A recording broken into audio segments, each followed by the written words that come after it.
وبركاته. مرحبا بكم من جديد في هذه النشرة الجوية الخاصة بالمغرب اليوم الخميس وتوقعات الأيام القادمة بحول الله من خلال توقعات هذا النموذج الأوروبي. بالنسبة لهذا اليوم إن شاء الله كما تشاهدون فالمنطقة الشمالية الغربية تظهر عليها سحب ممطرة في هذه الساعات، في هذه الساعة التي نحن فيها يعني 12 زولا. نشاهد الأمطار إن شاء الله متواجدة على خريب قال جديدة، الدار البيضاء والرباط، فاس مكناس، العرائش، طنجة، وصولا إلى وجدة. وستعرف مرتفعات الأطلس الكبير والمتوسط بعد نزول بعد الثلوج إن شاء الله.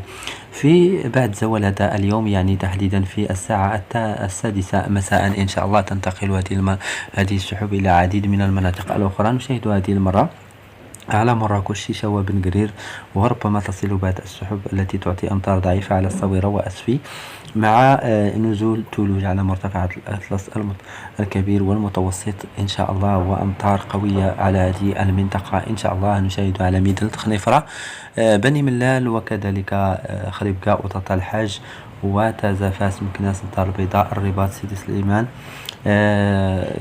باب برد والحسيمة والناظور. ربما إن شاء الله في آخر النهار تعرف هذه المنطقة بعد الاستقرار، لأن هذه الجبهة الممطرة ستمر إلى المنطقة الشرقية. نشاهد هذه السحب إن شاء الله ستتم كذلك بعرفة والرشيدية في آخر هذا اليوم إن شاء الله. في تحديدا في منتصف الليل كما تشاهدون فالمنطقة الغربية ستعرف بعد الاستقرار، الرباط، الدار البيضاء، وتبقى الحالة الجوية مستقرة على هذه المناطق.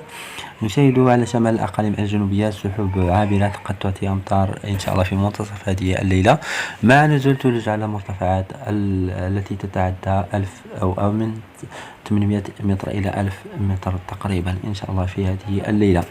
بالنسبة ليوم الجمعة إن شاء الله في الصباح ربما تختفي هذه السحب بسبب مرتفع جوي قريب من المغرب، وتعود الأجواء للاستقرار كما تشاهدون. فهذا هو المرتفع الجوي الذي سيجعل الأجواء مستقرة، لأنه سيتقدم في اتجاه المغرب ابتداء من يوم الجمعة.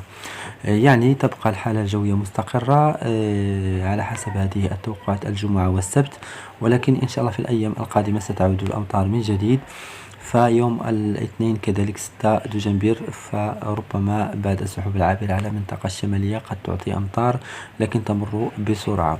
يبقى المرتفع الجوي في هذه المنطقة، ولكن إن شاء الله في الأيام القادمة ربما يوم الأربعاء من جديد تعود الأمطار كما تشاهدون. فالمرتفع الجوي يتقلص ويبتعد عن المغرب، فاتح المجال لدخول سحب ممطرة، منخفض ممطر من إسبانيا والبرتغال إلى المغرب يوم الأربعاء 8 من هذا الشهر إن شاء الله.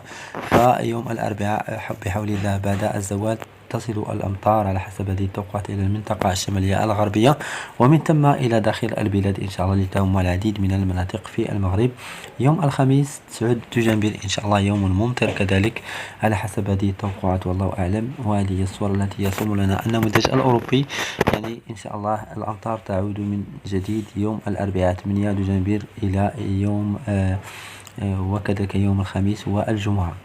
بالنسبة ليوم السبت إن شاء الله اللي هو 11 دجنبر لا زالت الأمطار حاضرة على شمال المغرب، لكن هذه المدة لا زالت بعيدة. شكرا على المتابعة وإلى اللقاء إن شاء الله في نشرة أخرى، والسلام عليكم ورحمة الله تعالى وبركاته. لا تنسوا الاشتراك في القناة وتفعيل الجرس، والسلام عليكم ورحمة الله تعالى وبركاته.